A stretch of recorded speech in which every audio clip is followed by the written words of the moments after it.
Hey everyone, welcome back to The Tent, your place for politics, policy, and progress. I'm Daniella Gibbs-Leger. And I'm Colin Seberger. Daniella, happy Pride Month. Happy Pride Month! Are we excited? Of course, always. Pride's always just one of the best times of the year.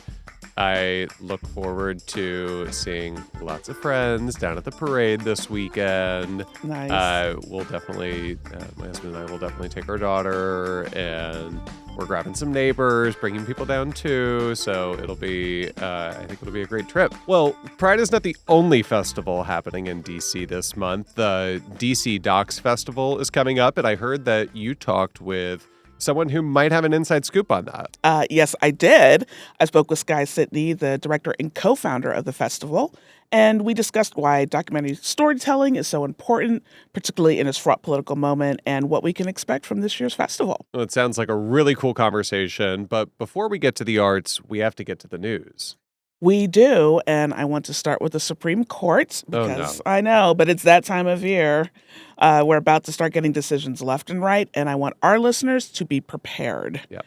This is the third term where cases will be heard by a majority of justices with extreme right-wing ideologies. The result? Americans are facing an unprecedented rollback of their rights. This is not the Supreme Court that I learned about in high school civics class. I don't know about you, Colin. Not at all. Yeah, this is the same court that overturned Roe v. Wade, ripping away decades of precedent and putting countless people's lives in danger. And speaking of upending precedent, this is also the same court that repealed affirmative action and ruled that businesses could discriminate against people based on their sexuality or gender identity. And unfortunately, they are far from done. This court might deny people experiencing dangerous pregnancies the right to emergency abortion care. That case is called Idaho v. U.S. And if the court rules in favor of Idaho's extreme abortion ban, not only will pregnant people be deprived of access to life-saving abortion care, but medical providers could face criminal charges for providing these treatments in emergency departments. It's disgusting. It's totally outrageous. And this court is also about to decide whether to restrict access to mifepristone, one of the key drugs used in medication abortion. Even though the FDA has ruled that it is safe and effective multiple times over the last 20 years, anti-abortion extremists strategically brought this legal challenge to the extremist Fifth Circuit Court in Texas.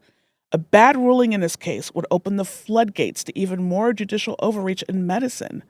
Medical experts should be the one making decisions about which medications are safe, not judges. Oh, I mean, it's obvious that the justices' extreme anti-abortion views are more important to them than decades of precedent, the law, the well-being of the American people. I mean, just look at the United States v. Rahimi, which is another case that was brought before the court this year, in which federal law has long protected survivors of domestic violence by barring their abusers from being able to possess firearms.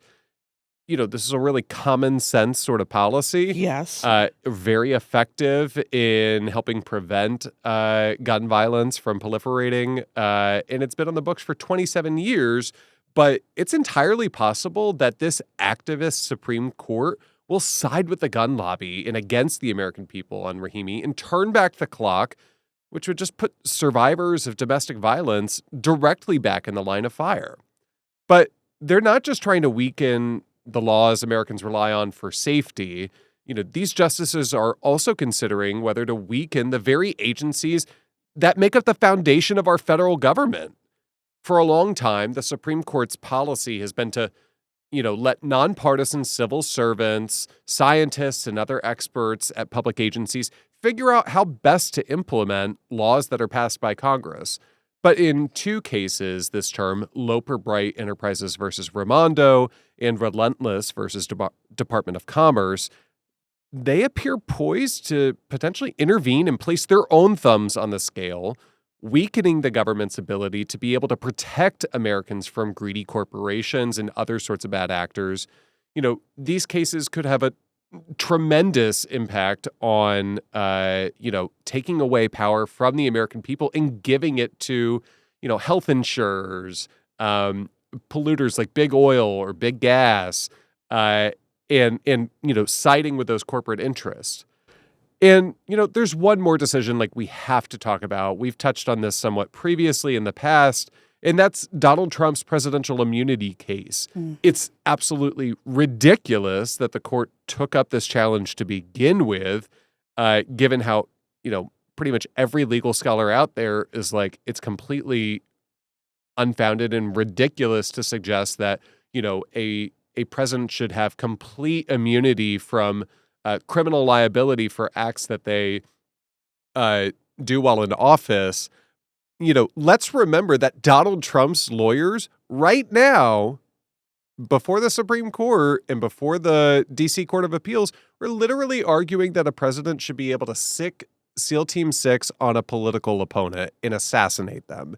It's ludicrous. It's just, fringe, extremist sort of legal theories that this case all relies on. And yet, the court really could, create a license for presidents to do whatever they want, basically removing them from the liability that all Americans face in the criminal legal system, and say, that a president is basically, above the laws and regulations that all of us have to live by. Like a tyrant? Yes, Oh. like a tyrant. And, even if the court doesn't rule in his favor, their slow walking of this case has already created delays in justice and accountability that we simply can't afford. And you know what? I have to get on this. There's two justices on the court, Justice Samuel Alito and Justice Clarence Thomas, who both have very clear conflicts of interest in this case, given their wives' involvement with or support for January 6th insurrectionists and related activities to overturn the 2020 election.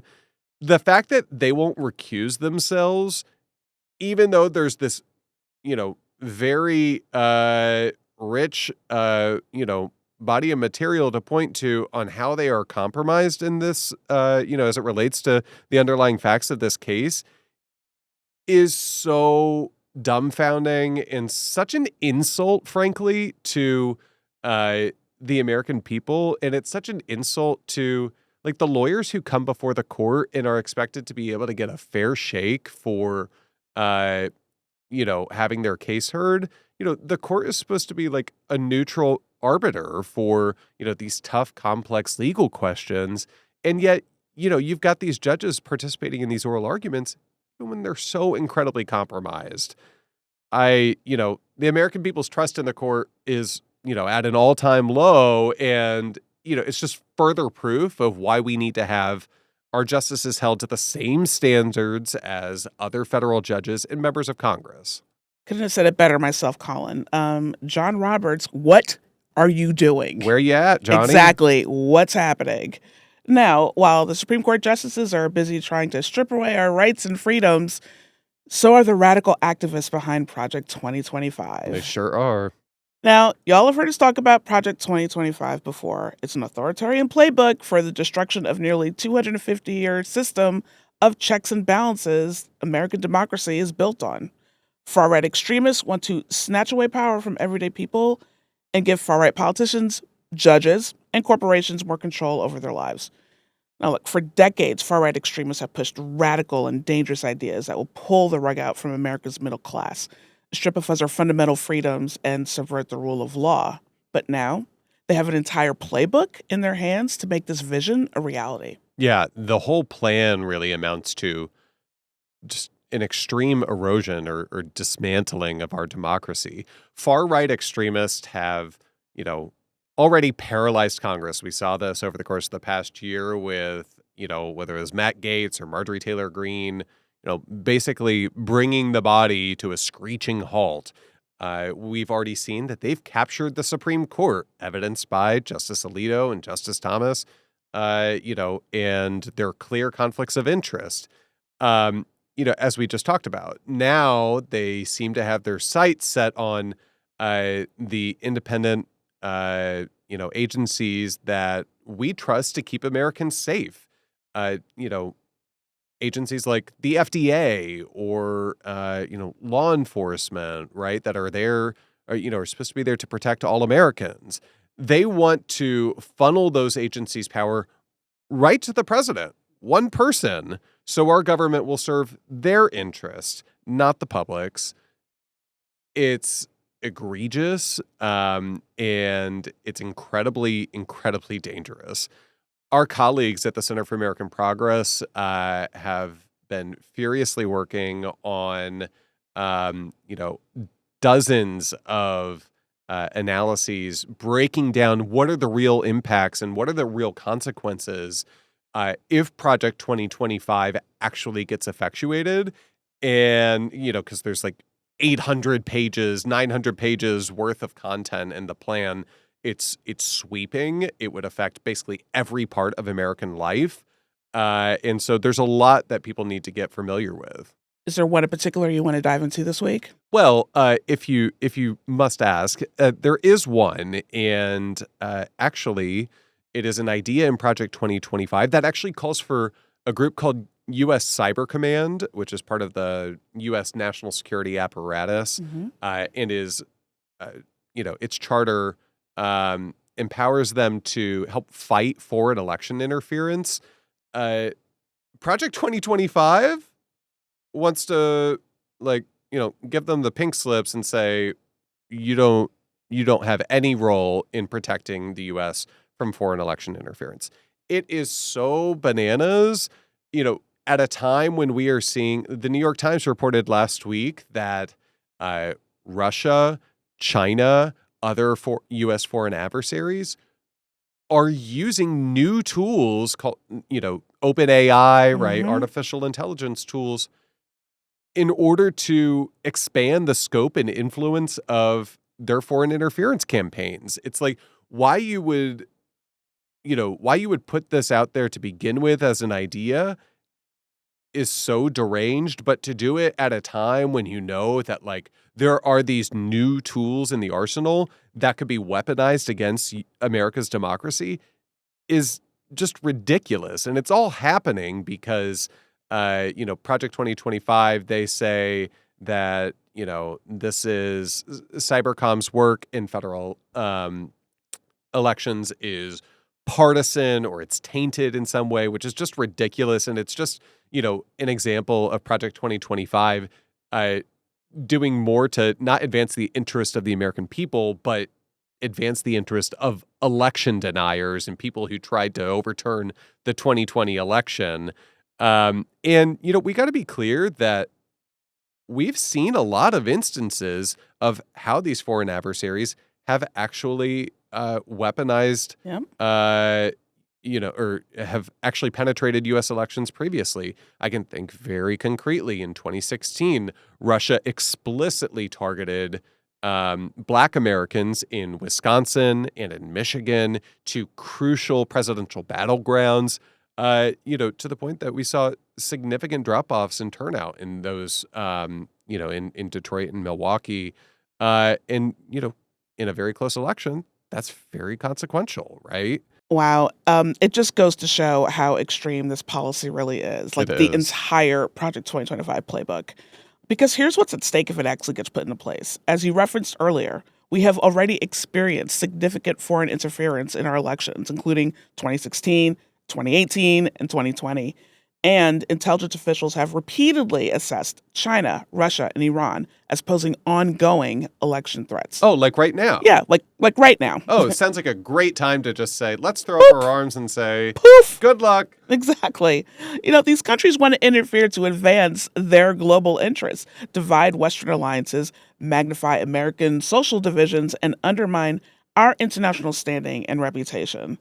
And as long as adversaries seek to undermine and destabilize U.S. sovereignty through election interference, the military must be fully empowered to respond. Yeah. Just as it would if foreign adversaries, hacked power grids or actually launched a physical attack.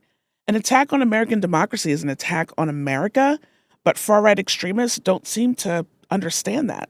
Yeah, for them, it's really all about, how can we amass more political power, and the consequences for the American people, be damned. Well, that's all the time we have this week. If there's anything else you'd like us to cover on the pod, hit us up on Twitter at the Tent Pod. That's at the Tent Pod. And stick around for my interview with Sky Sitney in just a beat. Sky Sitney is a professor of film and media studies at Georgetown University. She's also the co-founder and festival director of the DC Docs Film Festival and has worked for a number of other film festivals, including Double Exposure, AFI Docs, South by Southwest, and more.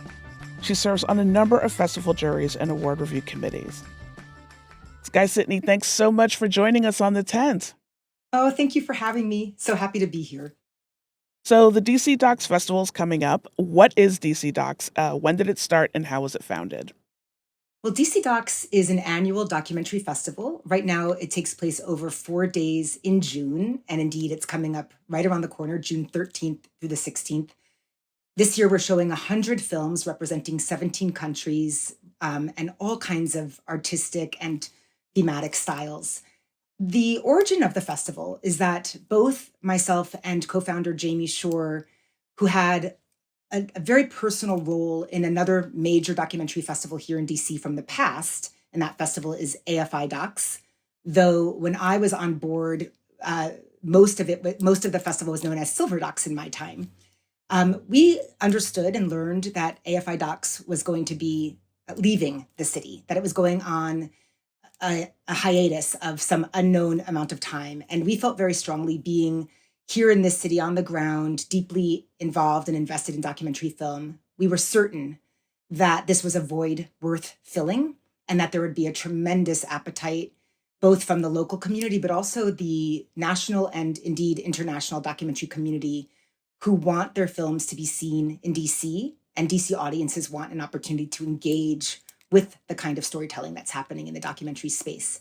So we are now entering our second year, and it has this instinct that we had has only been reinforced with the energy and enthusiasm that we're seeing from a vast number of constituents and communities that seem to be engaged. So we're really thrilled. Well, congrats on your second year. Thank you. We are currently in a fraught political moment right now, full of so much cynicism, polarization, and misinformation. Why is documentary filmmaking so important, and how can true and honest storytelling help counteract some of those trends? Yeah, such an important question. And documentary film is absolutely, I believe strongly, a really powerful antidote to this particular climate that we're in. First and foremost, we are invited to take a much deeper, longer encounter with the storytelling, with the protagonists that we experience on screen, rather than a quick news bite, a TikTok, a quick Instagram. We're invited to spend, hopefully, an hour and a half, sometimes in some cases, 3 hours with deeply diving into a particular story. So I think that more than anything, documentary builds opportunities for empathy and nuanced understanding. Documentary filmmakers, for the most part, are not necessarily seeing themselves as journalists. Some of them are very clearly trying to distinguish themselves from that particular practice. Although many do take on the work that would be understood as the work of journalists, and in many cases, not only take on the work in terms of the storytelling, but in terms of the ethical and legal and practical foundation and approach. That is, tremendous care around fact checking, tremendous due diligence, very thoughtful considerations around accountability. So I think that documentaries are really important opportunity to bring dialogue, to bring deep, nuanced understanding, and to offer a moment of tremendous contemplation in a kind of extremely accelerated world that we're in. So can you talk about some of the films that are being shown?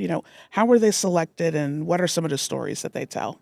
I mean, with 100 titles, there's so many, and that's both by design. We want the festival to really have a broad breadth and scope to cover so many kinds of topics, but also to reflect different kinds of artistic approaches to this nonfiction form.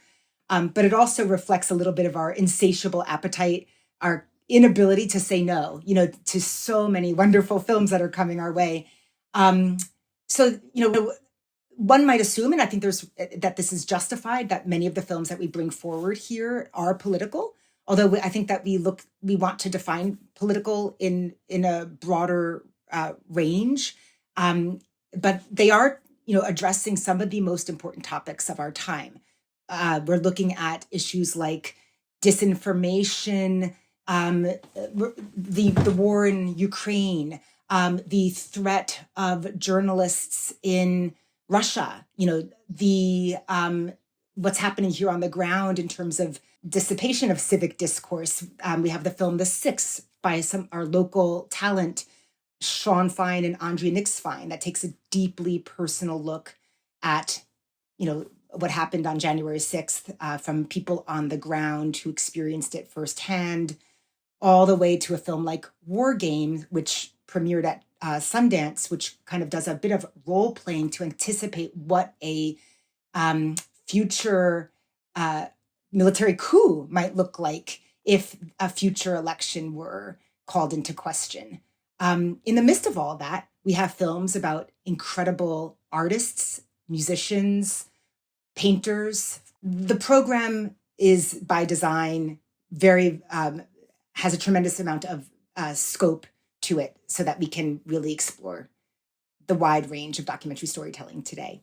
Yeah, we had an opportunity to interview Sean and Andrea and talk to them about their movie The Six, and I was really just moved and impressed by the amount of care that they gave to, talking to the subjects, getting them to open up and talk about this really traumatic and painful day. And I want to talk about our friends at the Center for American Progress who are helping sponsor the festival, and they'll be hosting a showing of one of the films called Bitter Pill. It follows plaintiff attorney Paul Farrell Jr. as he takes legal action against Big Pharma for their role in the opioid epidemic. So it's not a brand new story, but it most certainly is a very important one. Can you tell us how this film sheds new light on the opioid crisis, and why is it important to show, different sides of big stories like this one? Yeah, first of all, I want to just thank you so much for the support of this film. It's extraordinary to be bringing it to CAP, and I know that the filmmakers and everyone on the team is so honored to have that opportunity. This is a great example of the power of documentary and the ways in which it can take us behind the scenes and in a deeper way into these important stories that, sometimes take a moment. They have a moment as a headline, and then we move on. And here we're invited to watch the extraordinary efforts of Paul Farrell Jr., who, as you said, goes into the biggest civil litigation in U.S. history, where he's trying to recover, to create lasting impact on recovery efforts for the damages of the opioid epidemic. And what's extraordinary about this film is our ability to follow through over many years this campaign, and to see all of the ebbs and flows and the challenges and extraordinary triumphs of this effort. I don't want to give anything away because I think it's important for audiences to have the opportunity to experience the film firsthand. But I think another, not just the film, but what a festival and what the screening that you're hosting allow people to do is actually meet many of these extraordinary people, and to take the film and use it in some ways as a catalyst for further conversation, which is, I know, precisely what will happen at the Center for American Progress at this screening, and something that we do with every single one of our films at the festival. It is actually required, and we create support to bring every filmmaker to the festival to engage in post-screening conversations, often moderated by leading journalists or subject area experts, and to welcome dialogue with the audience who has just been deeply moved and has created this investment in these stories, to think about what do we do now? What do we do with this information? How do we galvanize ourselves in ways, having just been moved and motivated by these stories? So this becomes a great example of the power of that. So my final question, why DC? What's Mm. special about this city that makes it a right spot for a documentary film festival? And how does the festival sort of fit into the broader landscape of arts and culture in DC? Yeah. I mean, DC, I think, is the most extraordinary home for such a festival. And clearly, I'm not alone in that belief. I see firsthand the urgency that many, many filmmakers have to bring their work here. And again, it's not always work that is explicitly political. I think that many people recognize, and I think we as a DC-based film festival want to recognize that DC is not just a one company town, that this is a very, very a town that has so much to offer in terms of arts and culture. And I'm so glad that you noted that. I mean, there's no other place really where you have this confluence of course, our policymakers on the Hill, along with this incredible wealth of people invested in the NGO space, organizations trying to do good, the academic space, and again, arts and culture, from the high level of the Smithsonian all the way down to a tiny little jazz club on U Street. And what we hope is that the festival is recognizing and honoring that diversity of community and understanding that when we think about bringing films here, we're not actually only thinking about bringing outside filmmakers here, we're also celebrating our local DC filmmakers. I do think it's worth saying that in partnership with Humanities DC, we have a very important thematic program called DC Frame, which highlights filmmakers from DC making works that resonate with DC. And this is always our most popular program. In fact, it's usually the content from that program that sells out within minutes of announcing the lineup. And in fact, I should mention that one of the Center for American Progress fellows, Jamal Holtz, is featured in this DC Frame program in the film 51st State. So we're really excited to shine a spotlight on his work. But we cannot think of a better home for this festival and a more important place for documentary film than Washington, D.C. That's great. And so for our listeners, if they want to get more information about the festival, what's your website? Where can they go? Yes, please. DCDocsFest.com. That's DCDocsFest.com. And get it while it's hot. There are a lot of films beginning to sell out, but there's still so much content available for audiences to come join us, and I hope they will. That's great. Well, Skye, I want to thank you so much for joining us on The Tent, and best of luck to you and your festival. Thank you so much. It was such a pleasure to talk to you. Appreciate it. All right, that's it for us this week. As always, be sure to go back and listen to previous episodes. Colin, sports. Got to talk about any sports this week. Womp womp. Both the Dallas Stars and the New York Rangers, who my husband and I, we've been watching religiously every single night because basically they've been trading off, every single night, no longer in the, hunt for the Stanley Cup. And so we need some new things to watch. I do have the Dallas Mavs in the NBA Finals, which is cool, is a big deal. I think that they're going to surprise people and put the Celts on their heels. We'll be tuning in, but we do have a lot more content-free time now. This is very true, and I will say I'm in a horrible position of rooting for Dallas. But anyway, I know there's something that you can watch, Colin. What? Bridgerton. Yes, the season 3, the first half. It's only 4 episodes dropped, and of course I watched them immediately without haste, or with haste. With haste, yes. With haste. I do love Jonathan Bailey, as we have long discussed on this very fun podcast, but I must confess I've actually not watched it yet, which is a huge, huge sin as a Jay Bailey fan, and also I have several friends who will be completely disturbed to learn this. So I guess I have to get to work. Yes! I also have a few other shows that I am keeping my eye on and should be coming out in the coming days.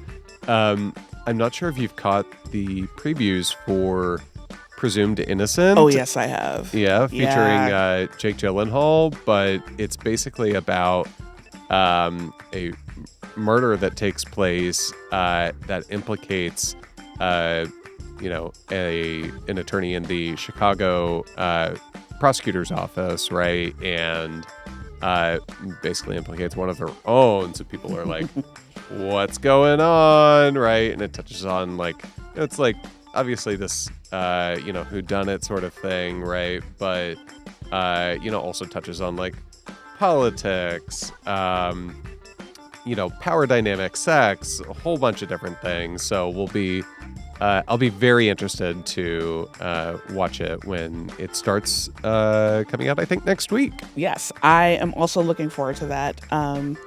You have to watch Bridgerton. Okay. Okay, you must. Okay. I think the second season's better than the first. I may be alone in that, but maybe that's because my love of Jonathan Bailey just takes it over the top for me. Reviews for season 3 so far? So far, so good. Okay.